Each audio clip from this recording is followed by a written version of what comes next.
ঠিক কিনা?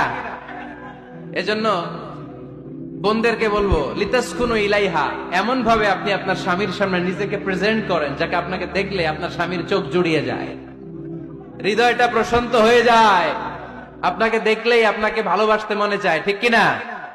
এজন্য রব্বুল আলামিন বলেন, আমি নারীদেরকে তৈরি করেছি লিতাসকুনু ইলাইহা, যেন পুরুষেরা স্ত্রীদের সংস্পর্শ যখন পায় পুরুষদের হৃদয়টারে প্রশান্ত করে দেয় কে?